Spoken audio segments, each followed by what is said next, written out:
একজন police officer যে হঠাৎ সকালে ঘুম থেকে উঠে বুঝতে পারে যে সে তার দৃষ্টিশক্তি হারিয়ে ফেলেছে। অন্যদিকে তাকে একটি অপরাধের জন্য সাসপেন্ড করা হয়। একদিন গভীর রাতে হঠাৎ সে রুমের ভিতরে কিসের যেন একটি আওয়াজ শুনতে পায়, আর তারপর সে জানতে পারে যে তার স্ত্রী কোয়েলকে কেউ নির্মমভাবে খুন করেছে। কিন্তু কে করলো এই খুন, আর কেনই বা খুন করলো তার নিরপরাধ স্ত্রীকে, সেটা জানার জন্য সে নিজেই শুরু করে এক কঠিন তদন্ত। অন্যদিকে শহরে প্রতি রাতে একজন করে মহিলা খুন হয়ে যাচ্ছে। খুনি খুন করে সেই মহিলার হাত কেটে নিয়ে চলে যায়, কিন্তু কেন, সেই প্রশ্ন খুঁজতে আপনাকে দেখতে হবে সম্প্রতি তামিল ভাষায় মুক্তিপ্রাপ্ত একটি অসাধারণ টুইস্টে ভরপুর সাসপেন্স থ্রিলার ও হাড়হিম করা মুভির নাম ইন্দ্রা। গল্পের শুরুতে আমাদের ইন্দ্রা বলে একটি ছেলেকে দেখানো হয় যে নিজের রুমে ঘুমাচ্ছিল। তখনই হঠাৎ সে তার বাড়ির ভিতরে কিছু অদ্ভুত শব্দ শুনতে পায় এবং তার মনে হতে থাকে যে কেউ যেন কান্না করছে। প্রথমে সে সেই শব্দ শুনে অনেকটা ভয় পেয়ে যায়, কিন্তু পরে কোনো মতে সাহস সঞ্চয় করে সে দেখতে যায় আসলে কোথা থেকে কান্নার শব্দটি আসছে। রুম থেকে বাইরে বের হতেই সে তার বাসার ভেতরে মাটিতে একটি লাশ পড়ে থাকতে দেখে, আর এই মৃতদেহটি তার বাসার ভেতরে পড়ে থাকতে দেখে সে ভীষণ ভয় পেয়ে যায়। সে ধীরে ধীরে মৃতদেহর কাছে এগিয়ে যেতে থাকে, আর ঠিক তখনই কে যেন তার পেটে একটা ছুরি ঢুকিয়ে দেয়, আর সঙ্গে সঙ্গেই তার ঘুম ভেঙে যায়। মানে সে আসলে একটা স্বপ্ন দেখছিল, কিন্তু ইন্দ্রার জীবনে বাস্তবেও এইরকম কিছু চলছিল। তার জীবনে বর্তমানে কোনো সুখই ছিল না। আসলে সে একজন পুলিশ অফিসার, কিন্তু এই কদিন ধরে সে সাসপেন্ড হয়ে আছে। ইন্দ্রা এই বাড়িতে তার স্ত্রী কোয়েলের সাথে থাকে, যার সাথে তার তেমন ভালো সম্পর্ক নেই। কোয়েল একটা জব করে এবং কয়েকদিন ধরে সে ইন্দ্রার সাথে কোনো কথাও বলছে না। আসলে ইন্দ্রার একটি খুব খারাপ অভ্যাস হলো মদ খাওয়া। সকালবেলা উঠেই সে মদ খায়, রাতে ঘুমানোর আগেও সে মদ খায়। মানে তার জীবন মদের উপরেই চলছে, আর এই মদের কারণেই ইন্দ্রা আজ সাসপেন্ড। সে একবার নেশার ঘোরে পুলিশ ভ্যান চালাচ্ছিল, আর ঠিক তখনই সে একটা অ্যাক্সিডেন্ট করে ফেলে। সঙ্গে সঙ্গে সেখানে লোকজন জড়ো হয়ে যায় এবং তাদের মোবাইলে ইন্দ্রার ভিডিও তুলে রাখে। সবাই প্রশ্ন করতে থাকে যে একজন পুলিশ অফিসার যদি মদ খেয়ে এইভাবে গাড়ি চালায় তাহলে সাধারণ মানুষ কি করবে, আর সেই কারণেই কমিশনার তাকে সাসপেন্ড করে। ইন্দ্রা এত মদ খায় বলে তার সঙ্গে কোয়েলের সব সময় ঝগড়াঝাটি বেঁধেই থাকে, আর এই অ্যাক্সিডেন্ট করে সাসপেন্ড হয়ে যাওয়ার ফলে তার সাথে কোয়েল এখন আর কথাই বলে না। কিন্তু এর পেছনে আসল কারণ কি সেটা আমরা একটু পরেই জানতে পারবো। এরপর কেটে যায় আরও কয়েকটা দিন। ইন্দ্রার সাসপেন্ড পিরিয়ড শেষ হয়ে গেছে এবং সে গত 1 মাস ধরে কমিশনার অফিসে কমিশনারের সঙ্গে দেখা করার জন্য বারবার যাচ্ছে, যাতে তার সাসপেন্ড অর্ডারটি তুলে নেওয়া হয় এবং তাকে আবার পুলিশের কাজে জয়েন করানো হয়। কিন্তু কমিশনার সাসপেনশন তুলে নেওয়ার কোনো ইচ্ছাই দেখাচ্ছে না, কারণ ইন্দ্রা যখনই কমিশনারের সঙ্গে দেখা করতে যায় তখনই তাকে কমিশনার রুমের বাইরে ঘন্টার পর ঘন্টা অপেক্ষা করিয়ে রাখা হয়। শেষমেশ ইন্দ্রা রাত হয়ে গেলে খালি হাতেই আবার তার বাসায় ফিরে আসে। কমিশনার তাকে পুনরায় জয়েন করাতে চাইছে না। অন্যদিকে ইন্দ্রা মদ ছাড়তে রাজি নয়, কোয়েলও ইন্দ্রার সাথে কথা বলতে রাজি নয়, তাই সবকিছু একেবারে গন্ডগোল হয়ে আছে। এভাবেই আরও একটা সপ্তাহ কেটে যায়। এক সকালে ইন্দ্রা ঘুম থেকে ওঠে, আর তখন হঠাৎ করে সে বুঝতে পারে যে সে তার চোখে আর কিছু দেখতে পারছে না। খুব ভয় পেয়ে যায় ইন্দ্রা। সে বুঝে উঠতে পারে না যে তার সঙ্গে এটা কি হচ্ছে। সে চোখে শুধু অন্ধকার আর ধোয়া ধোয়া দেখতে থাকে। কোয়েল বিষয়টি জানার পর ইন্দ্রাকে সে ডাক্তারের কাছে নিয়ে যায়। ডাক্তার চেক আপ করে ইন্দ্রা আর কোয়েলকে জানায় যে ইন্দ্রার অপটিক্যাল নার্ভ ড্যামেজ হয়ে গেছে, এর ফলে তার চোখে পুঁজ জমেছে। এখন ইন্দ্রার চোখে ট্রান্সপ্লান্ট করতে হবে, তাহলেই একমাত্র সে আবার দেখতে পারবে। আর সেটা যদি সম্ভব না হয় তাহলে আর কোনোদিনই চোখে দেখতে পারবে না সে। কিন্তু তার জন্য তো দরকার একজন ভালো ডোনার, যেটা পাওয়া এত সহজ হবে না। ডাক্তার আরও বলেন এভাবে হঠাৎ চোখে সমস্যা হয়ে যাওয়া খুবই বিরল ঘটনা, কিন্তু কিছু কেসে এটা হয় অতিরিক্ত মদ খাওয়ার কারণে। ইন্দ্রার আগেই জীবনে হতাশ ছিল, এখন চোখ হারানোর পর সে একেবারে ভেঙে পড়ে। সে ভাবে এখন আর কিছুই করতে পারবে না সে। এবার দৃশ্য পাল্টে যায় একটি সিনেমা হলের দিকে। সেখানে অভিমন্যু নামের এক ব্যক্তি সিনেমা দেখছে। তার বয়স হবে আনুমানিক 50 বছরের মধ্যে। তার পিছনে একটু দূরে একটি কাপল বসে আছে। তাদের লাগাতার বকবকানি দেখে অভিমন্যু খুব বিরক্ত হয়ে যায়। বিশেষ করে ওই কাপেলের পুরুষটি ওই মহিলার সাথে জোর করে অশালীন আচরণ করার চেষ্টা করছিল। এতে মহিলা রাগ করে সেখান থেকে উঠে চলে যায়। আর তখন আমরা দেখতে পাই যে অভিমন্যুর হাতটা হঠাৎ করেই অস্বাভাবিকভাবে কাঁপতে শুরু করেছে। কিন্তু এই হাত কাঁপার কারণ কি সেটা তখনও বোঝা যায় না। এদিকে সেই পুরুষটি টয়লেটের দিকে যায়। সেটি দেখে অভিমন্যুও তার পিছনে পিছনে যায়। তারপর সেই লোকটিকে মারধর করতে শুরু করে এবং শেষে অভিমন্যু সেই লোকটিকে তার পকেটে থাকা ছুরি বের করে একের পর এক আঘাত করতে থাকে। লোকটি মারা গেলে তাকে ওই টয়লেটের ভিতরেই একটা দড়ি দিয়ে ঝুলিয়ে দেয় এবং তার সঙ্গে সেই লোকটির বাঁ হাত কেটে নিয়ে অভিমন্যু সেখান থেকে চলে যায়। সেই হাত পুলিশ একটি বাস থেকে উদ্ধার করে। এরপর পুলিশ তদন্ত করতে করতে সেই সিনেমা হলে এসে পৌঁছায়। এই তদন্তে যে পুলিশ অফিসার ছিল তার নাম হচ্ছে নগেন্দ্র এবং তার জুনিয়র। নগেন্দ্র তার জুনিয়র কালীকে বলে, এই লাশটি পোস্টমর্টমে পাঠাও, যাতে বোঝা যায় ওই হাত আসলে এই লোকটির কিনা। এখন এই কেস মিডিয়ার নজরে পড়ে, কারণ এই ধরনের খুন অনেক দিন ধরে ঘটছিল, তাই পুলিশের উপর চাপ প্রচণ্ড বেড়ে যায়। পুলিশ পুরো সিনেমা হল খুঁজে দেখে, কিন্তু সেখানে একটাও ক্যামেরা লাগানো ছিল না। তবে ওই সিনেমা হলে কাজ করা দুটো ছেলেকে পুলিশ জিজ্ঞাসাবাদ করে, আর তখন তারা বলে, স্যার, আমরা নেশাগ্রস্ত ছিলাম, তাই আমরা মুখ চিনতে পারিনি, কিন্তু আমরা টয়লেট থেকে একটা আঙ্কেলকে বের হতে দেখেছিলাম, তিনি চশমা পরেছিলেন। গল্প আবার ফিরে আসে ইন্দ্রার দিকে। সে তখন তার অতীতটা একা একা বসে বসে ভাবছিল যে কিভাবে তার কোয়েলের সঙ্গে দেখা হয়, তারপর প্রেম হয় এবং সব শেষে কোয়েলের জন্য একটা সুন্দর ফ্ল্যাট কেনে। তারপর তারা বিয়ে করে এই ফ্ল্যাটেই থেকে যায়। তাদের জীবনটা কতই না সুন্দর ছিল। এই সব কিছু মনে করে ইন্দ্রা ভীষণ কাঁদতে থাকে, যা দেখে কোয়েল তাকে সান্ত্বনা দেয়। সে ইন্দ্রাকে বলে, গত 3 মাস ধরে আমাদের মধ্যে কোনো কথা হচ্ছিল না, এতে আমারও কোথাও না কোথাও দোষ ছিল, তাই এখন থেকে আমরা নতুনভাবে আবার জীবনটা শুরু করব। এরপর থেকে কোয়েল সবসময় ইন্দ্রার পাশাপাশি থাকে, তাকে সবসময় সাহায্য করতে থাকে এবং তার যত্নও নেয়। কয়েকদিন পর কোয়েল ইন্দ্রাকে নিয়ে আবার ডাক্তারের কাছে যায়, কিন্তু ডাক্তার জানায় যে এখনও চোখ দান করার মতো কোনো ডোনার তারা পায়নি। এই কথা শুনে ইন্দ্রা মানসিকভাবে আবারও ভেঙে পড়ে। কোয়েল তাকে বোঝানোর চেষ্টা করে যে চিন্তা করো না, সব কিছু ঠিক হয়ে যাবে। এবার দৃশ্য চলে যায় একটা মেয়ের দিকে, তার নাম শিবানী। শিবানী তার বন্ধু বৈশালের সাথে ফোনে কথা বলছিল। সে বলছিল, আমার দেরি হয়ে গেছে, ক্যাবও পাচ্ছি না, তাই আমি লোকাল ট্রেনে করে বাসায় ফিরব। এটা বলে সে কল কেটে দেয়। তারপর সে যায় সাবওয়ে স্টেশনে। সেখানে হঠাৎ করে লাইট নিভে যায়। এর পরের দৃশ্যে আমরা দেখি শিবানীর লাশ পোস্টমর্টম টেবিলে পুলিশের সামনে পড়ে আছে। শিবানীকেও একইভাবে গলা টিপে হত্যা করা হয়েছিল এবং তার হাত কেটে নেওয়া হয়েছিল। সেই হাতটিও পুলিশ উদ্ধার করে। ডাক্তার নগেন্দ্রকে জানায় যে এইরকম খুন কোনো সাধারণ মানুষ করতে পারে না, এটা কোনো সিরিয়াল কিলারের কাজ। যেভাবে সে মেয়েটিকে গলা টিপেছে এটা একেবারেই স্বাভাবিক নয়। এইসব কিলার কোনো উদ্দেশ্য ছাড়াই মানুষকে খুন করে, কারণ এরা এক ধরনের সাইকো। তাই যখনই তাদের রাগ হয় তখনই তারা শিকার খোঁজে, আর হাতের কাছে যাকেই পায় তাকেই তারা নির্মমভাবে হত্যা করে। আর এই হত্যা করেই তারা তাদের মনে এক পৈশাচিক তৃপ্তি পায়। এর পরের দৃশ্যে আবার অভিমন্যুকে দেখানো হয়, সে তার শিকারদের একের পর এক হত্যা করে চলেছে। দৃশ্য ঘুরে যায় কোয়েল আর ইন্দ্রার দিকে। এখন তাদের সম্পর্কের উন্নতি হয়েছে। কোয়েল এখন ইন্দ্রার সাথে সন্তান নেওয়ার পরিকল্পনা করছে, মানে এই পরিস্থিতিতেও তারা একে অপরের সাথে খুশি। কিন্তু রাতে ইন্দ্রা ঘুমিয়ে পড়ার কিছুক্ষণ পর হঠাৎ সে একটি শব্দ শুনতে পায়, আর সেই শব্দে তার ঘুম ভেঙে যায়। এখন ইন্দ্রা কিছুই দেখতে পেত না, তাই কোনোভাবে হোঁচট খেতে খেতে সে কোয়েলকে ডাকতে থাকে, কারণ তার পাশে কোয়েল ছিল না।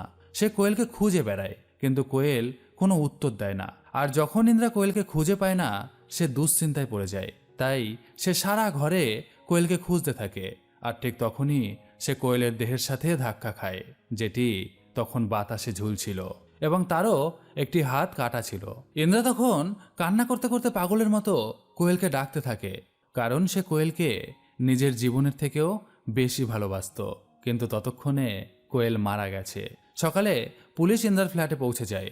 তারা এখনও কোয়েলের হাত উদ্ধার করতে পারেনি। কোয়েলের মৃত্যুর পর নগেন্দ্র তাদের প্রতিবেশীদের কাছ থেকে খোঁজ খবর নেয়, আর তখন প্রতিবেশীরা জানায় যে কোয়েল খুব ভালো স্বভাবের ছিল, কিন্তু ইন্দ্রা সব সময় নেশায় থাকত এবং খুব রাগী ছিল। পুলিশ বিল্ডিংয়ের বাইরে একটি জায়গায় সন্দেহজনক একটি চিহ্ন খুঁজে পায়। সেটাই ছিল সেই জায়গা যেখান দিয়ে খুনি ভিতরে ঢুকেছিল, কিন্তু জানালা কিংবা দরজা ভাঙা ছিল না। মানে খুনি এই ফ্ল্যাট সম্পর্কে নিখুঁতভাবে সবকিছু জানত। তবুও পুলিশ বুঝতে পারে না সে কিভাবে জানালা দরজা না ভেঙেই বাসার ভিতরে প্রবেশ করলো। তখন নগেন্দ্র সিদ্ধান্ত নেয় যে সে ইন্দ্রাকে ভালোভাবে জিজ্ঞাসাবাদ করবে এবং বোঝার চেষ্টা করবে যে গত রাতে কি হয়েছিল। নগেন্দ্র সহকারী কালী তখন নগেন্দ্রকে বলে, স্যার, ইন্দ্রা আমার বন্ধু, আগে সেই থানার ইন্সপেক্টর ছিল, কিন্তু একটা অ্যাক্সিডেন্টের কারণে কমিশনার সাহেব তাকে সাসপেন্ড করে দিয়েছে। এছাড়াও গত সপ্তাহে সে তার দৃষ্টিশক্তি সম্পূর্ণরূপে হারিয়ে ফেলেছে, তাই ইন্দ্রা এই খুন করতে পারে না। নগেন্দ্র তখন তার জুনিয়র কালীকে বলে যে কে খুন করেছে আর কে খুন করেনি সেটা আমি তদন্ত করেই বের করে নেব, তোমাকে নতুনভাবে আমাকে কিছু বলতে হবে না। এই বলে সে ইন্দ্রাকে জিজ্ঞাসাবাদ করা শুরু করে। নগেন্দ্র ইন্দ্রাকে প্রশ্ন করে, শেষবার কোয়েলের সাথে কি কথা হয়েছিল, কখন কথা হয়েছিল, তোমার বাসায় সব জানালা দরজা বন্ধ ছিল তো? যদি বন্ধ থাকে তাহলে বাহির থেকে কেউ ভিতরে কিভাবে ঢুকলো? এই প্রশ্ন শুনে ইন্দ্রা বলে, যেই আমার কোয়েলকে খুন করে থাকুক না কেন, আমি তাকে ছাড়বো না। তবে এটাও বুঝতে পারছি না যে সে কিভাবে বাসার ভিতরে ঢুকলো। সবচেয়ে বড় কথা, আমি বাসাতেই ছিলাম, তবুও আমি কোয়েলকে বাঁচাতে পারিনি। সে কান্নায় ভেঙে পড়ে। এই দেখে কালী নগেন্দ্রকে বলে, স্যার, এখনো মানসিকভাবে ভেঙে পড়েছে, আমরা পরে জিজ্ঞাসাবাদ করব। কিন্তু নগেন্দ্র বলে যে ইন্দ্রাকে আমার সন্দেহজনক মনে হচ্ছে, কারণ ওই সময় বাসায় একমাত্র সেই ছিল, তাই প্রতিদিন তাকে থানায় এসে সাইন করতে হবে।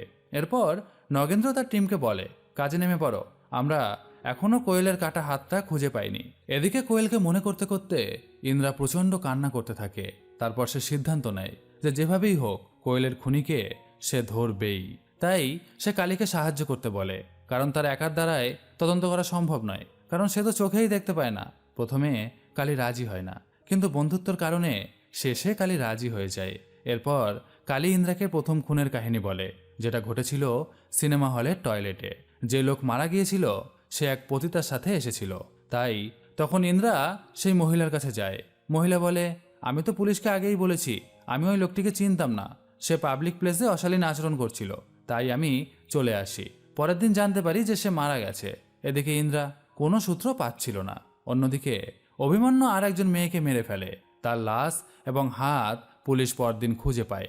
একদিন কালী ইন্দ্রাকে নিয়ে যায় দ্বিতীয় খুনের জায়গায়, মানে সাবওয়ে স্টেশনে। সেখানে কালী জানায় মৃত মেয়েটির নাম শিবানী, সে একটি আইটি কোম্পানিতে কাজ করত। সেদিন রাতে দেরি হয়ে গিয়েছিল, তাই সে কোনো গাড়ি পায়নি।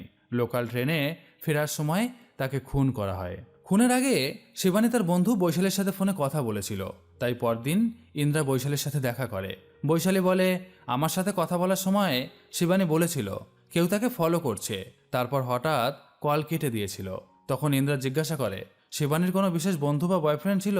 বৈশালী বলে, না, শিবানী খুব রাগী মেয়ে ছিল, আমি ছাড়া তার কোনো বন্ধুই ছিল না, তাই রাগী স্বভাবের কারণে তার কোনো রিলেশনশিপও টেকেনি। সে প্রায় তার বয়ফ্রেন্ডের সঙ্গে ঝগড়া করত, আর সেই কারণেই তার বয়ফ্রেন্ড তার উপর বিরক্ত হয়ে তাকে ছেড়ে চলে যায়। এমনকি খুনের এক সপ্তাহ আগে আমরা ট্রেনে যাচ্ছিলাম, তখন শিবানী এক আঙ্কেলকে পাবলিক দিয়ে মার খাইয়ে দিয়েছিল। সে বলেছিল যে ট্রেনের মধ্যে ওই আঙ্কেল তাকে খারাপভাবে স্পর্শ করছিল। তখন লোকেরা ওই আঙ্কেলকে মারধর করে এবং ট্রেন থেকে নামিয়ে দেয়। তখন ইন্দ্রা বলে, তুমি কি তার মুখ চিনতে পারবে? তাহলে আমি একজন স্কেচ আর্টিস্টকে বলবো তোমার বিবরণ শুনে একটা ছবি এঁকে দিতে, যাতে সেই লোকটাকে আমরা চিনতে পারি। বৈশালীও রাজি হয়ে যায়। সে বলে, ওই আঙ্কেল চশমা পরেছিল এবং অদ্ভুত আচরণ করছিল। এখান থেকেই ইন্দ্রা একটা সূত্র পায়। সে কালীকে বলে স্কেচ আর্টিস্ট আনতে। এদিকে অভিমন্যু সে একটি বারে মদ খেতে যায় এবং কিছু খাবার অর্ডার দিয়ে একজন ওয়েটারকে কিছু টাকাও দিয়ে দেয়, কিন্তু অনেকক্ষণ হয়ে যাওয়ার পরেও তাকে খাবার সার্ভ করা হয় না। তখন সে সেখানকার কাজ করা এক ওয়েটারকে গিয়ে জিজ্ঞাসা করে, আমার অর্ডার কোথায়? ওয়েটার বলে, তুমি কাকে অর্ডার দিয়েছো? এখানে তো শুধু আমিই অর্ডার নিই। এটা শুনে অভিমন্যু প্রচণ্ড রেগে যায়। সে সেই লোকটিকে খুঁজতে শুরু করে যাকে সে টাকা দিয়েছিল। সেই লোক তখন পাশেই এক বন্ধুর সাথে বসে মদ খাচ্ছিল। অভিমন্যু তার কাছে গিয়ে বলে যে, এই, তোমাকে আমি খাবার অর্ডারের জন্য টাকা দিয়েছিলাম, তুমি আমার খাবার না দিয়ে এখানে এসে মদ খাচ্ছ। লোকটি এই কথা শুনে হাসতে হাসতে বলে, কোথায় তুমি আমাকে টাকা দিয়েছো? তুমি মনে হয় মদ খেয়ে মাতাল হয়ে গেছো, তাই উল্টাপাল্টা বকছো। কিন্তু লোকটি টাকা দিতে অস্বীকার করে। এই কথা শুনে অভিমন্যুর মাথা পুরাই গরম হয়ে যায়। সে তখন সেই লোকটিকে মারতে শুরু করে দেয়। পাবলিক প্লেসে মারামারির কারণে পুলিশ এসে তাকে গ্রেপ্তার করে। কালী তার একজন হেড কনস্টেবলকে বলে যে লোকটাকে সারা রাত ভালোভাবে ধোলাই করতে হবে, আর কালকে সকাল হলে তাকে যেন ছেড়ে দেওয়া হয়। কনস্টেবল এটা শুনে অভিমন্যুকে লাঠি দিয়ে মারতে শুরু করে। তারপর তাকে সারা রাত থানায় বসিয়ে রাখে। সকাল হলে সই করিয়ে তাকে থানা থেকে ছেড়ে দেওয়া হয়। অন্যদিকে শিবানীর কথা অনুযায়ী সেই স্কেচ আর্টিস্ট একটা ছবি এঁকে কালীকে দেয়। কালী তো এই ছবি দেখে পুরাই অবাক হয়ে যায়, কারণ গতকাল তারা মারপিটের অপরাধে যে ব্যক্তিকে থানায় নিয়ে এসেছিল সেই ব্যক্তি তো হুবহু এই ছবির মতোই দেখতে। তাই সঙ্গে সঙ্গেই কালী থানার হেড কনস্টেবলকে ফোন করে এবং জিজ্ঞাসা করে যে গতকাল যে লোকটাকে থানায় ধরে নিয়ে আসা হয়েছিল সেই লোকটাকে কি ছেড়ে দেওয়া হয়েছে। হেড কনস্টেবল বলে, হ্যাঁ স্যার, ছেড়ে দিয়েছি। কালী তখন জানায়, ওই হলো আসল সিরিয়াল কিলার, দ্রুত থানায় তুমি আসো, তোমার সঙ্গে আমার দরকার আছে। হেড কনস্টেবল বলে, ঠিক আছে স্যার, আমি আসছি। কিন্তু তখন রাত হয়ে গিয়েছিল। হেড কনস্টেবল বাইকে থানায় ফিরছিল। হঠাৎ তাকে কেউ আঘাত করে ফেলে দেয়। আর যে আঘাত করে সে আর কেউ নয়, সে হচ্ছে অভিমন্যু নিজেই। সে প্রতিশোধ নিতে এসেছিল, কারণ গতরাতে কনস্টেবল তাকে মারধর করেছিল। অভিমন্যু তাকে প্রচণ্ড মারতে থাকে, কিন্তু কনস্টেবল কোনো মতে একটি জায়গায় গিয়ে লুকিয়ে যায়। আর সেখান থেকেই সে কালীকে ফোন করে বলে, স্যার, ওই লোকটা আমার পেছনে লেগেছে, আমাকেও খুন করে ফেলতে চায়। তখন ইন্দ্রা ফোনে জিজ্ঞাসা করে যে তুমি এখন কোথায় আছো। কনস্টেবল ঠিকানা বলে দেয়। কালী আর ইন্দ্রা সঙ্গে সঙ্গে ঘটনাস্থলে পৌঁছে যায়, কিন্তু অভিমন্যু তখন হেড কনস্টেবলকে খুঁজে বেড়াচ্ছে। এদিকে ইন্দ্রা চোখে দেখতে পায় না, তাই সে শব্দের উৎস ধরে ওই হেড কনস্টেবলকে খুঁজতে থাকে। কালী তখন থানায় ফোন করে ব্যাকআপ ডাকে, কিন্তু এর মধ্যেই ইন্দ্রা একাই অভিমন্যুকে খুঁজতে বের হয়ে যায়। সে কিছু দেখতে না পেলেও একটি লাঠির সাহায্যে একটি খালি বিল্ডিং এর ভিতরে ঢুকে পড়ে। সেখানে সে আহত কনস্টেবলকে খুঁজে পায়। তাকে অভিমন্যু মারতে যাচ্ছিল। অভিমন্যু ইন্দ্রাকে দেখে তখন কনস্টেবলকে বলে, আরে, তোরে বাঁচাতে একজন অন্ধ লোক এসেছে, বাহ। কিন্তু তখনই ইন্দ্রা শব্দ চিনে তার উপর ঝাঁপিয়ে পড়ে। সে অভিমন্যুকে জানালা দিয়ে ফেলে দেয় এবং নিজেও পড়ে যায়। অভিমন্যু এরকম অন্ধ ব্যক্তি তার উপরে এইভাবে আক্রমণ করেছে দেখে হতবাক হয়ে যায়। সে আগে থেকে বুঝতে পারেনি যে এই ব্যক্তি তাকে আক্রমণ করতে পারে। তবে এবার অভিমন্যু সম্পূর্ণ প্রস্তুত হয়ে যায়। সে বুঝে গেছে যে ইন্দ্রা অন্ধ, তাই সে দূরে বিভিন্ন রকম আওয়াজ করতে থাকে। ইন্দ্রা সেদিকে যেতে থাকলেই পিছন দিক থেকে অভিমন্যু তাকে আঘাত করতে শুরু করে। এভাবেই সে ইন্দ্রাকে মারতে থাকে, কিন্তু ইন্দ্রা শব্দের উৎস ধরে শেষমেশ সে অভিমন্যুকে ধরে ফেলে। সে অভিমন্যুকে আর কোনো সুযোগ দেয় না তাকে মারার। অভিমন্যুকে মারাত্মকভাবে মারতে শুরু করে দেয় ইন্দ্রা। ইন্দ্রা এতটাই ভয়ঙ্কর হয়ে উঠেছিল যে সে অভিমন্যুকে মেরেই ফেলতো। কিন্তু তখন পুলিশ এসে যায়। ইন্দ্রার সাহায্যে তারা অভিমন্যুকে ধরে ফেলে। আর এই সমস্ত কথা যখন নগেন্দ্র জানতে পারে তখন সে কালীকে খুব বকাবকি করতে থাকে, কারণ ইন্দ্রাকে নিয়ে সে কেন রাতের বেলায় ঘুরে বেড়াচ্ছিল আর ইন্দ্রা কেন অভিমন্যুকে মেরেছে, এই সব প্রশ্নই তাকে করতে থাকে। এরপর সে অভিমন্যুকে জেরা করতে শুরু করে এবং সে ইন্দ্রাকে ইন্ট্রোগেশন রুমের বাইরে বসতে বলে। নগেন্দ্র ভিতরে অভিমন্যুকে জিজ্ঞাসাবাদ করছে, কিন্তু অভিমন্যু কোনো কথার উত্তর দিচ্ছে না। আর সেই কারণে নগেন্দ্র তাকে প্রচুর মারতে শুরু করে দেয়। অভিমন্যুকে অনেকটা মারার পর নগেন্দ্র তাকে তার সামনে বসিয়ে নিজে একটি সিগারেট ধরায়। অভিমন্যু তখন নেশায় পাগল হয়ে উঠেছিল, তাই সে নগেন্দ্রকে বলে, স্যার, প্লিজ আমাকে একটা সিগারেট দিন না। নগেন্দ্র তখন অভিমন্যুর হাতে একটি সিগারেট দেয়। অভিমন্যু সিগারেট টানতে থাকে। আর ঠিক তখন নগেন্দ্র তার সামনে 4 জন খুন হওয়া মানুষের ছবি রাখে, যেখানে কোয়েলও ছিল। সে বলে, এই 4 জনকে কিভাবে আর কেন মারলি তুই? এই কথা শুনে অভিমন্যু হাসতে শুরু করে দেয়। সে বলে যে শুধু এই 4 জনকে নয়, আমি মোট 28 জনকে মেরে ফেলেছি। এই কথা শুনে নগেন্দ্র তো পুরাই চমকে ওঠে। এদিকে অভিমন্যু বলতেই থাকে। সে বলে, শুরু করেছিলাম আমার অঙ্কের শিক্ষককে দিয়ে, কারণ অঙ্ক না পারলে সে আমাকে প্রচণ্ড মারত। তারপর এক বন্ধুকে মেরেছিলাম, কারণ সে ঝগড়ার সময় আমাকে মেরেছিল। তারপর গার্লফ্রেন্ডের ভাই, এক বুড়ি মহিলা, এক ওয়াচম্যান, এভাবেই 28 জনকে আমি খুন করে ফেলি। যখনই কেউ আমাকে বিরক্ত করে তখনই আমার হাত নিজের অজান্তেই কাঁপতে শুরু করে দেয়। আর আমি যতক্ষণ না সেই ব্যক্তিকে খুন করতে না পারি ততক্ষণ আমার সেই কাঁপুনি থামে না, তাই আমি তখন তাকে মেরে ফেলি। সে আরও বলে, হ্যাঁ, আমি শুধু 4 জনের হাত কেটেছি, তাই পুলিশ আমাকে খুঁজে পেয়েছে। অন্যদের হাত আমি কাটিনি, তাই কেউ কিছু জানতে পারেনি। এই কথা বলে অভিমন্যু পাগলের মতো হাসতে থাকে। এরপর অভিমন্যু কোয়েলের ছবিটা দেখিয়ে বলে, এই সুন্দরী মহিলাকে? পুলিশ অফিসার জানায় যে এই মেয়েটার নাম কোয়েল, যাকে তুই সেই একইভাবে হাত কেটে গলায় ফাঁস লাগিয়ে খুন করেছিলি। অভিমন্যু অবাক হয়ে যায়। সে বলে, অফিসার, আমি তো এই সুন্দরী মেয়েটিকে খুন করিনি, আর একে তো আমি চিনিই না। নগেন্দ্র বলে যে তুই 28 জনকে খুন করেছিস সেটা তুই স্বীকার করলি, কিন্তু এই মেয়েটাকে যে তুই খুন করেছিস সেটা তুই কেন স্বীকার করছিস না? অফিসার, আমি সত্যিই মেয়েটিকে খুন করিনি, আপনারা এখন আসল খুনিকে ধরতে না পেরে আমার উপর কেন দোষ চাপাচ্ছেন? আর এই সমস্ত কথাই বাহিরে বসে ইন্দ্রা শুনতে পায়। তখন নগেন্দ্র বলে, তুই তো এখনই বললি শেষ 4 জনকে মেরে তাদের হাত কেটেছিস, তাহলে চতুর্থ জন যদি কোয়েল না হয় তাহলে কে? নগেন্দ্রের এই কথায় অভিমন্যু আরো জোরে হেসে ওঠে। তখন আমাদের সেই দৃশ্য দেখানো হয় যেখানে অভিমন্যু একটি বারে মদ খেতে গেছিল, আর সেই ওয়েটার তার কাছ থেকে টাকা নিয়ে তাকে খাবার সার্ভ করেনি। অভিমন্যু যখন তাদের সাথে গিয়ে কথা বলছিল তখন তাদের সঙ্গে অভিমন্যুর মারপিট বেঁধে যায়, আর সবার অলক্ষ্যেই সে ওই ওয়েটারকে একটি জায়গায় নিয়ে গিয়ে গলায় ফাঁস লাগিয়ে ঝুলিয়ে দেয় এবং তার হাতটি কেটে নেয়। তারপর সে বাহিরে এসে অন্যান্য ব্যক্তিদের সঙ্গে আবার মারপিট করতে থাকে, আর তখনই পুলিশ তাকে ধরে নিয়ে আসে। তাই কেউ জানে না যে ওখানে এখনো একটি মৃতদেহ ঝুলছে। তবে পুলিশ তদন্ত করে পরে বুঝতে পারে যে হ্যাঁ, অভিমন্যু সত্যি কথাই বলছে। কিন্তু এখন কথা হলো যে অভিমন্যু যদি কোয়েলকে না মারে তাহলে কোয়েলের আসল খুনি কে? এই প্রশ্ন খুঁজতে গিয়ে ইন্দ্রা আরো ভয়ঙ্কর কিছু তথ্য জানতে পারে, যা জানলে আপনিও চমকে উঠবেন। অভিমন্যুকে জিজ্ঞাসাবাদ করার পর নগেন্দ্র যখন সেই রুমের বাইরে বেরিয়ে আসে তখন কালী নগেন্দ্রকে বলে যে স্যার, এই অভিমন্যুই কোয়েলকে খুন করেছে, ও এখন মিথ্যে কথা বলছে। অফিসার নগেন্দ্র তখন কালীকে বলে যে মিথ্যা বলছে না সত্যি বলছে সেটা আমি বুঝে নেব, তবে আমি যেন তোমাকে আর ইন্দ্রাকে কোনো সাহায্য করতে না দেখি, তাহলে কিন্তু এর ফল ভালো হবে না। আমি তোমার চাকরি খেয়ে নেব, বুঝলে? এই কথা বলে নগেন্দ্র সেখান থেকে চলে যায়। এদিকে অভিমন্যুকে খুনের অপরাধে জেলে পাঠিয়ে দেওয়া হয়। ইন্দ্রাও চুপচাপ বসে থাকে না, সে কালীকে নিয়ে ওই জেলে যায় অভিমন্যুকে জিজ্ঞাসাবাদ করার জন্য।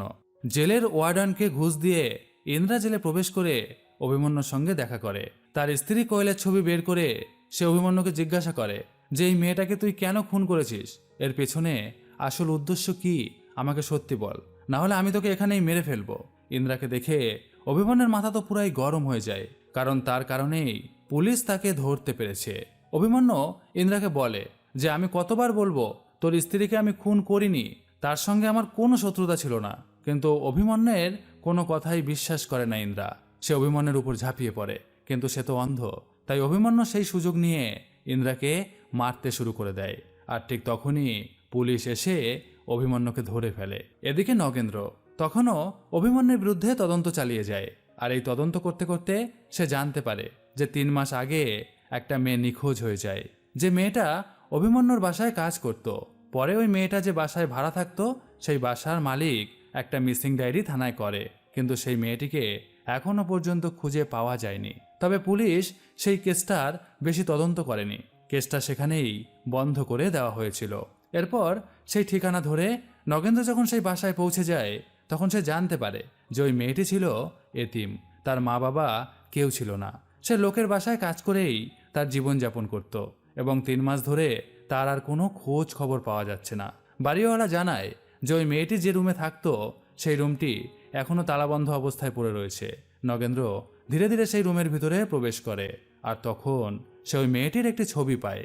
তবে সেই ছবিতে মেয়েটি একা ছিল না, তার সঙ্গে ছিল আরও একটি ছেলে। নগেন্দ্র তখন ওই মেয়েটিকে খোঁজার জন্য ডগ স্কোয়াড ডেকে ওই মেয়েটির কাপড়ের গন্ধ শুকায়, আর তখন সেই কুকুরগুলো পুলিশ অফিসারদের একটি গভীর জঙ্গলের ভিতরে নিয়ে যায়। আর সেখানে যাওয়ার পর সে একটি জায়গা নির্দেশ করে দাঁড়িয়ে যায়। পুলিশ অফিসাররা বুঝতে পারে যে এখানে কোনো কিছু লুকানো রয়েছে। তারা তখন সেখানে মাটি খুঁড়তে শুরু করে দেয়, আর মাটির নিচ থেকে বেরিয়ে আসে একটা কঙ্কালের শরীর। আর এই কঙ্কালটা হচ্ছে সেই মেয়েটির, যে মেয়েটিকে 3 মাস ধরে খুঁজে পাওয়া যাচ্ছিল না। অন্যদিকে আমাদের ইন্দ্রাকে দেখানো হয়, সে কোয়েলের সঙ্গে শুয়ে শুয়ে গল্প করছে। ইন্দ্রা কোয়েলকে জিজ্ঞাসা করছে, কোয়েল, তুমি আমাকে ছেড়ে কোথায় চলে গিয়েছিলে? কোয়েল তাকে বলে যে আমি তোমাকে ছেড়ে কখনো কোথাও যাব না, আমি সারা জীবন তোমার কাছেই থাকবো। এই কথা শুনে ইন্দ্রা কোয়েলের হাতটি চেপে ধরে, যে হাতের আঙুলে ছিল একটা আংটি। সঙ্গে সঙ্গে ইন্দ্রার ঘুমটা ভেঙে যায়। সে এতক্ষণ ঘুমের ঘোরে স্বপ্ন দেখছিল, কিন্তু স্বপ্ন হলেও সে স্বপ্নের মধ্যে যে হাতটি ইন্দ্রার চেপে ধরেছিল সেই হাতটি তার হাতের মুঠোয় এখনো রয়েছে। ইন্দ্রা ভয় পেয়ে হাতটি ছুঁড়ে ফেলে দেয়। এটি আসলে কোয়েলের কাটা হাত, যা পুলিশ কোথাও খুঁজে পায়নি। কিন্তু এটা এখানে কিভাবে আসলো? এই কথা যখন ইন্দ্রা ভাবতে থাকে ঠিক তখনই ইন্দ্রার বাসার ভেতর থেকে সে কিছু আওয়াজ শুনতে পায়। ইন্দ্রা বুঝে যায় যে এই রুমে সে আর একা নেই, এখানে তার সঙ্গে অন্য কেউ রয়েছে। ইন্দ্রা সঙ্গে সঙ্গে তার রিভলভারটি বের করে তার মধ্যে গুলি ভরে নেয় এরপর সে বিভিন্ন দিকে গুলি করতে করতে জিজ্ঞাসা করে যে কে তুমি, কি চাও তুমি, আর তুমি কোয়েলকে কেন হত্যা করেছো। আর ঠিক তখন আমাদের সেই ছেলেটিকে দেখানো হয় যে ছেলেটিকে সেই এতিম মেয়েটির পাশে ছবিতে দেখা গিয়েছিল। ছেলেটি হাসতে হাসতে বলে যে তুমি আমাকে চিনবে না, আমার নাম ভদ্রা, তবে তুমি সেই মেয়েটিকে নিশ্চয়ই চিনবে যে তোমার বাসায় কাজ করত, যার নাম ছিল মতি। এই কথা শুনে ইন্দ্রা ভয় কেঁপে ওঠে। কিন্তু কেন, সেই নামটা শুনে সে কেঁপে উঠল কেন, সেটা জানতে হলে আমাদের কয়েক মাস আগে পিছিয়ে যেতে হবে, যেখানে দেখানো হয় মতি আসলে সেই মেয়েটি যে 3 মাস আগে মিসিং হয়ে গেছে। আর এই মতি এই মহল্লার বিভিন্ন বাসায় কাজ করত, এমনকি অভিমন্যু ও ইন্দ্রার বাসায়ও সে কাজ করত। অন্যদিকে ভদ্রা, সেও ছিল এতিম, ছোটবেলায় তার মা বাবা মারা গেছে। তাই এই ভদ্রার সঙ্গে মতির একটা ভালো সম্পর্ক তৈরি হয়। ভদ্রা একটি হাসপাতালে রাতের বেলা কাজ করত এবং সারা দিন সে মতির সঙ্গেই থাকতো। বিভিন্ন জায়গায় তারা একে অপরের হাত ধরে ঘুরে বেড়াতো। তারা খুব আনন্দেই ছিল এবং তারা পরিকল্পনা করেছিল যে খুব তাড়াতাড়ি তারা বিয়ে করে নিবে। একদিন ভদ্রা মতিকে একটি মেলায় নিয়ে যায় এবং সেখানে গিয়ে সে মতির জন্য একটা চুড়ি কেনে। আর ঠিক তখনই দূরে দাঁড়িয়ে থাকা এক পুলিশ অফিসারকে দেখে ভদ্রার ভিতরে অস্বাভাবিক কিছু লক্ষণ দেখা দিতে থাকে। সে যেন ভয় কিরকম গুটিয়ে যেতে থাকে, তার হাত পা কাঁপতে থাকে, ভয় সে কান্না করতে থাকে। মতি এই দৃশ্য দেখে ভদ্রাকে জিজ্ঞাসা করে যে ভদ্রা, এরকম কেন করছো তুমি, তোমার কি সমস্যা হচ্ছে। কিন্তু ভদ্রা মতির কোনো কথারই উত্তর দিতে পারে না। মতি তখন তাকে তার বুকের মাঝে জড়িয়ে ধরে। সেই রাতে ভদ্রা মতিকে বলে যে ছোটবেলায় তার মা বাবা মারা যাওয়ার পর সে সম্পূর্ণ এতিম হয়ে যায়। খিদের জ্বালায় কাজ খুঁজতে থাকে, কিন্তু কেউ তাকে কাজ দেয় না। তাই একদিন সে একটি হোটেলে ঢুকে খাবার চুরি করে খেয়ে নেয়, আর তার কারণে হোটেলের মালিক তাকে পুলিশের হাতে দিয়ে দেয়। পুলিশ তাকে থানায় নিয়ে গিয়ে বেধড়ক মারধর করে, আর এই কারণেই সে পুলিশ দেখলে ভীষণ ভয় পেয়ে যায়। মতি তখন ভদ্রাকে বলে যে যেটা ঘটে গেছে সেটা নিয়ে অযথা এখনো তুমি ভয় কেন পাও, এখন তোমাকে আর কেউ কিছু করতে পারবে না, আমি আছি তো তোমার পাশে। পরদিন মতি ইন্দ্রার বাসায় কাজে যায়। এদিকে ভদ্রা তার এই ফ্ল্যাটের সমস্ত অলিগলি চেনা।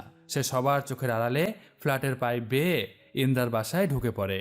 আর তারপর সে তার মায়ের পুরনো একটি সোনার হার মতির গলায় পরিয়ে দিয়ে বলে যে মতি, এটা আমার মায়ের হার, আমি যখন বিয়ে করব তখন তোমাকে এই হারটা পরিয়ে বিয়ে করব, দেখবে তোমাকে খুব সুন্দর লাগবে। এর মাঝেই হঠাৎ রুমের বাহির থেকে দরজায় আওয়াজ পাওয়া যায়। মতি কি করবে বুঝে উঠতে পারে না। তখন ভদ্র ওই রুমেই একটি ফাঁকা জায়গায় লুকিয়ে পড়ে। ভদ্রা লুকিয়ে পড়ার পর মতি ধীরে ধীরে বাসার দরজা খোলে। ঘরের ভিতরে ঢুকে আসে ইন্দ্রা। আর আজকেই সেই দিনটা যেদিন ইন্দ্রা মদ খেয়ে গাড়ি অ্যাক্সিডেন্ট করেছিল এবং পুলিশ তাকে সাসপেন্ড করেছে। সেই কারণে ইন্দ্রার মাথা পুরাই গরম ছিল।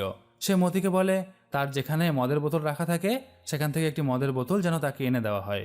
মতি ধীরে ধীরে সেই মদের বোতলটা এনে টেবিলের উপর রাখতে যায়, কিন্তু ভুলবশত সেই মদের বোতলটা মতির হাত থেকে পড়ে যায় মেঝেতে এবং তারপর সেটা ভেঙে চূর্ণ বিচূর্ণ হয়ে যায়। ইন্দ্রা তার রাগ আর কন্ট্রোল করতে পারে না। সেই কারণে সে মতির গালে একটা কষিয়ে থাপ্পড় মারে, আর সঙ্গে সঙ্গে মতি মাটিতে পড়ে যায় এবং সে মারা যায়। ভদ্র লুকিয়ে লুকিয়ে সবকিছুই দেখতে থাকে, কিন্তু সে যে পুলিশকে খুব ভয় পায়, তাই তার সাহস হয় না পুলিশের সামনে বেরিয়ে আসার। অন্যদিকে কোয়েল তার কাজ শেষ করে বাসায় ফিরে আসে, আর তখন ইন্দ্রা তাকে বলে যে সে খুব বড় একটা ভুল করে ফেলেছে, সে মতিকে রাগের বশে মেরে ফেলেছে। কোয়েল তখন ইন্দ্রার কথা শুনে অবাক হয়ে যায়, কিন্তু একটু পরেই সে নিজেকে সামলে নিয়ে ইন্দ্রাকে বলে যে ঠিক আছে, তুমি তো তাকে ইচ্ছা করে মারোনি, তাই আমি তোমাকে খুনের দায় নিতে দিব না। এমনিই তুমি সাসপেন্ড হয়ে রয়েছো, তার উপরে যদি আবার খুনের দায় তোমার উপর চাপে তাহলে সারা জীবন তোমার জেলেই থাকতে হবে। তারপর তারা সিদ্ধান্ত নেয় যে মতির দেহটা তারা একটি নির্জন জায়গায় কবর দিয়ে দিবে, আর সেই মোতাবেক তারা মতির দেহ নিয়ে বেরিয়ে পড়ে। তারা বেরিয়ে পড়ার পর ভদ্রা বাহিরে বেরিয়ে আসে। সে পাগলের মতো কান্না করতে থাকে, কিন্তু তার যে আর কিছুই করার নেই। আর তারপর থেকে ভদ্রা ইন্দ্রার বাসার ভিতরেই লুকিয়ে রয়েছে প্রতিশোধ নেওয়ার জন্য। এই ঘটনা ঘটার পর ভদ্রা নিজেকে সামলে নেয় এবং প্রতিশোধ নেওয়ার পরিকল্পনা করে। সে বলে আমি তো তোমাকে মেরে ফেলতেই চাইছিলাম, কিন্তু তোমাকে কষ্ট দিয়ে আমি আনন্দ পাই। আমি 3 মাস ধরে তোমাদের এই বাড়িতেই থেকেছি, তোমার ছায়া হয়ে তোমার উপর অত্যাচার চালিয়েছি, তোমার অন্ধত্ব আমিই করেছি। হাসপাতাল থেকে একটা রাসায়নিক এনে তোমার মদে আমি মিশিয়ে দিয়েছি, তখন তোমার চোখ চলে যায়। তোমার জীবন যখন ধীরে ধীরে ধ্বংস হচ্ছে আমি তখন খুব শান্তি পেতাম। একদিন আমি খবরের কাগজে একজন সিরিয়াল কিলারের খবর দেখি, যেখানে লেখা আছে যে সেই খুনি তার শিকারকে মেরে ঝুলিয়ে দেয় এবং তার হাত কেটে নেয়। আমি তখন সিদ্ধান্ত নিই যে এই একই প্যাটার্নে আমি তোমার স্ত্রীকে হত্যা করব, যাতে পুলিশ বুঝতে পারে যে এটা সিরিয়াল কিলারের কাজ। আর তারপর একদিন আমি কোয়েলের পিছন থেকে কোয়েলের গলায় ফাঁস দিয়ে ধরি। কোয়েল চিৎকার করার সুযোগটাও পায় না, আর তারপর নির্মমভাবে আমি তাকে হত্যা করি। তুমি যখন এই দৃশ্য দেখে কান্না করছিলে তখন যে আমার মনে কি শান্তি লাগছিল তা তোমাকে আমি বলে বোঝাতে পারবো না। ঠিক এই একই রকমভাবে আমিও একদিন কান্না করেছিলাম পুলিশ অফিসার ইন্দ্রা। এই কথা শুনে ইন্দ্রা ভদ্রার উপর আক্রমণ করে, কিন্তু অন্ধ্র হওয়ায় ভদ্রাটাকে প্রচণ্ড মারধর করে। ইন্দ্রা যা কিছু হাতে পায় তাই দিয়েই ভদ্রাকে মারার চেষ্টা করে, কিন্তু ভদ্রা তাকে ধরা দেয় না। সে লুকিয়ে লুকিয়ে ইন্দ্রাকে আঘাত করতে থাকে, কিন্তু একসময় ইন্দ্রা ভদ্রাকে ধরে ফেলে এবং তার গলায় একটি ধারালো জিনিস ঢুকিয়ে দিতে চায়। কিন্তু তারপর সে ভদ্রাকে না মেরেই তাকে ছেড়ে দেয় এবং বলে, আমি তোর মতিকে রাগের মাথায় মেরে ফেলেছিলাম, আমি ইচ্ছে করে তাকে খুন করিনি, কিন্তু সেই অপরাধে তুই আমার ভালোবাসাকে নির্মমভাবে শেষ করেছিস। তুই আমার জীবনটাকে নরক করে দিয়েছিস।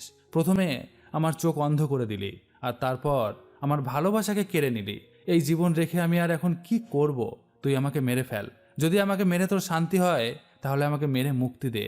এই কথা বলতে বলতে ইন্দ্রা বেহুশ হয়ে পড়ে যায়, আর ভদ্রাও সেখান থেকে চলে যায়। কয়েক সপ্তাহ পর ডোনার পাওয়ার কারণে ইন্দ্রার চোখের সার্জারি সফল হয় এবং সে আবার দেখতে পায়। তবে ইন্দ্রা ঠিক করে যে সেই বাসায় আর থাকবে না, তাই সে বাসা বদলানোর সিদ্ধান্ত নেয়। যখন তার বাসার সমস্ত জিনিসপত্র ইন্দ্রা গাড়িতে তুলছিল তখন হঠাৎই নগেন্দ্র তার সামনে এসে দাঁড়ায়। চোখ ঠিক হওয়ার পর ইন্দ্রা নগেন্দ্রকেই প্রথমবার দেখছে। নগেন্দ্র তাকে বলে, আচ্ছা, তোমার বাসায় একটা মেয়ে কাজ করত যার নাম ছিল মতি। তার মৃতদেহ একটি জঙ্গলের ভেতর আমরা খুঁজে পেয়েছি। তুমি কি এই বিষয়ে কিছু জানো? ইন্দ্রা বলে, না স্যার, এ বিষয়ে আমি কিছু জানি না। কিন্তু নগেন্দ্রর ইন্দ্রার কথায় সন্দেহ হয়। সে তখন ইন্দ্রাকে বলে, ঠিক আছে, কোনো সমস্যা নেই, তবে আমি এই খুনের সঠিক তদন্ত করব এবং প্রয়োজনে আমি তোমার সঙ্গে আবার দেখা করব। এই কথা বলে সে সেখান থেকে চলে যায়। এরপরে ইন্দ্রা যে ফ্ল্যাটে থাকতো সেই ফ্ল্যাট থেকে ধীরে ধীরে বাইরে বেরিয়ে রাস্তা যখন পার হতে যায় ঠিক তখনই রাস্তার ওপারে একটি ছেলেকে তার দিকে তাকিয়ে থাকতে দেখে। তবে ইন্দ্রা তাকে চিনতে পারে না। ভদ্রা ইন্দ্রাকে সেই রাতে খুন না করেই চলে এসেছিল, কারণ ইন্দ্রাকে মেরে ফেললে তার শান্তি হতো না, বরং সে চাইছে ইন্দ্রা প্রতিদিন একটু একটু করে মৃত্যু যন্ত্রণা পেতে থাকুক, ঠিক যেরকম ভদ্রা পাচ্ছে। আর তারপর ধীরে ধীরে সে কোথায় যেন অদৃশ্য হয়ে যায়, আর এখানেই মুভিটি শেষ হয়ে যায়। তবে এই গল্প আমাদের এটা বুঝিয়ে যায় যে ভালো মন্দ সব কাজের ফল একদিন ঠিকই পাওয়া যায়। ভুল কাজ করে কেউ বাঁচতে পারে না। কেউ দেখুক বা না দেখুক, ভুলের পরিণতি ঠিক একদিন আসবেই। তো কেমন লাগলো আজকের ভিডিওটি? অবশ্যই কমেন্ট করে জানান। ভালো লাগলে লাইক করুন, সাবস্ক্রাইব করুন। খুব শীঘ্রই আসছি আবার নতুন আরেকটি ভিডিও নিয়ে। ততক্ষণের জন্য সবাই খুব ভালো থাকবেন। টাটা।